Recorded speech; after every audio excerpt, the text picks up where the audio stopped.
সেটা তো ঠিকই, কেননা রিসেন্টলি অনেক নিউজেও দেখলাম যে লালগোলার ওইখানে অধীর রঞ্জন চৌধুরী যেটা প্রকাশ্যে বলছেন যে আজকে তৃণমূলকে না দিয়ে বিজেপিকে ভোট দাও, এবং বিজেপির বিভিন্ন নেতার সাথে আগাগোড়ায় অধীর চৌধুরীর যে আতাত আছে সেটা সবাই দেখতে পায়, বহরমপুরের মানুষও দেখতে পেয়েছে। 5 বছর ধরে বিজেপি হয়ে অধীর চৌধুরী যে খেলেছেন এবং তৃণমূলকে দাবিয়ে রেখেছেন, আজকে মানুষ সেটার প্রতিবাদ জানিয়েছে এবং ইউসুফ পাঠানকে তারা কাছে টেনে নিয়েছেন। আজকের এই যে সমুদ্র, সেই জনসমুদ্রে আজকে ইউসুফ পাঠান আমাদের বহরমপুর লোকসভা কেন্দ্রে 200% জিতবে, এই আশাবাদী, সেটা সবাই দেখতে পেয়েছে।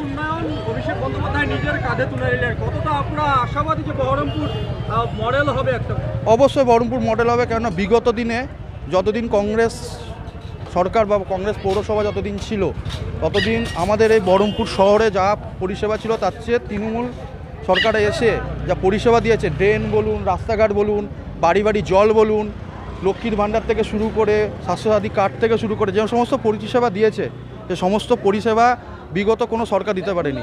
একমাত্র আমাদের পৌরপিতা শ্রী নারুগোপাল মুখার্জি এবং অভিষেক ব্যানার্জি দায়িত্ব দিয়েছেন নারুগোপাল মুখার্জিকে। তারপরে আমাদের পৌরপিতা যেভাবে উন্নয়ন করেছেন, রাস্তাঘাট থেকে শুরু করে জল থেকে, আপনি প্রত্যেকটা বাড়িতে আজকে জল আছে, যারা বার্ধক্য ভাতা পায় না তারা বার্ধক্য ভাতা পেয়েছে, যারা কন্যাশ্রী, যুবশ্রী, যেটা দরকার, রাস্তাঘাট থেকে শুরু করে আপনি পাড়ায় পাড়ায় যাবেন, দেখবেন খুব সুন্দর রাস্তাঘাট মানে কোনোদিনও বহরমপুর লোক আশা করেনি যে রাস্তাঘাট, সেই রাস্তাঘাট, এবং স্কয়ার ফিল্ড থেকে শুরু করে ওয়াম থেকে শুরু করে বিভিন্ন জায়গা, যুব সমাজের ক্ষেত্রে, সমস্ত ক্ষেত্রে তৃণমূল যে কাজটা করেছে সেটা বহরমপুরের মানুষ 20 বছর 25 বছরও ঠিকঠাক দেখেনি। আসলে এখানে আমার ব্যক্তিগতভাবে আমি যেটা দেখেছি যে আমি যে কোনো বিপদে পড়েছি, এমনকি আমি এমনও এক দিন গেছে যে 11টা-12টার সময় আমার দরকার পড়েছে, আমি লোকাল কাউন্সিলর বলো বা লোকাল যে তৃণমূলের নেতৃত্ব বলো, তাদেরকে বাই ফোন একটা ফোনে আমাকে 10 মিনিটের মধ্যে সেই পরিষেবাটা দিয়েছে।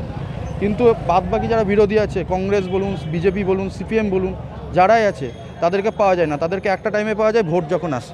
আজকে অধীর চৌধুরীকে আমরা দেখতে পাই না, দেখতে পাই যখন তিনি পার্টি অফিস থেকে বাড়ি যান, তখন একটা বড় কনভয়ের মাধ্যমে যান, তাছাড়া তাকে দেখতে পাওয়া যায় না। মানুষ যখন কোভিড ছিল, কোভিডের সময় আমরা কাউকে পাইনি, কোভিডের সময় বাড়ি বাড়ি চাল, যাবতীয় যা মানুষের অসুবিধা, যারা বাইরে ছিল, বাড়ির বাইরে, তাদেরকে নিয়ে আসা তৃণমূল কর্মী যারা ছিল তাদের সত্যি হ্যাটস অফ, কেননা তারা যেভাবে এত সুন্দরভাবে পরিকাঠামো দিক থেকে বলুন বা সাহায্যের দিক থেকে, গরিব মানুষ, দুস্থ মানুষের দিক, সবাইকে যা সাহায্য করেছেন কোভিডের সময়, তা মানে বলা বাহুল্য, কেননা অক্সিজেন থেকে শুরু করে সমস্ত কিছু। এবং অন্যদিকে যদি বলি যে আমরা কংগ্রেস বা বিজেপি যার দিকেই বা যার কাছেই যাই, তাদের কিন্তু পাইনি কোভিডের সময়, এমনকি এখনও পাই না, শুধু পাই ভোটের সময়।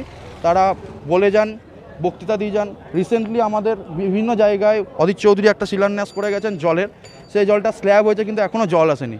কিন্তু দ্বিতীয় পক্ষে আরেকটা জিনিস দেখেছি, তৃণমূল সরকার প্রত্যেকটা বাড়িতে জল দিয়েছে, এটাই উন্নয়নের পার্থক্য। কেউ কথা বলে, কথা রাখে না, কেউ কথা বলে কিন্তু কথাটা করে দেখায়।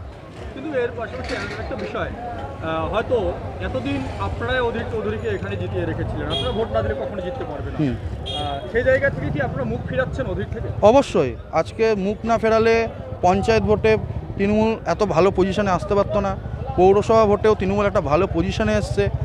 বিগত বিধানসভাতে যদি আমি দেখি তৃণমূলের প্রচুর ভোট বেড়েছে, এবং এই লোকসভাতে তো 100% শিওর যে ইউসুফ পাঠান তৃণমূলের হয়ে বহরমপুর লোকসভা থেকে পাস করবেন, এবং দিল্লিতে গিয়ে আমাদের বহরমপুরের জন্য একটা সুপার মডেল যাই করুক উন্নয়নের দিক থেকে সেটা ভালো হবে। আপনার নাম বলুন। সুমন চৌধুরী।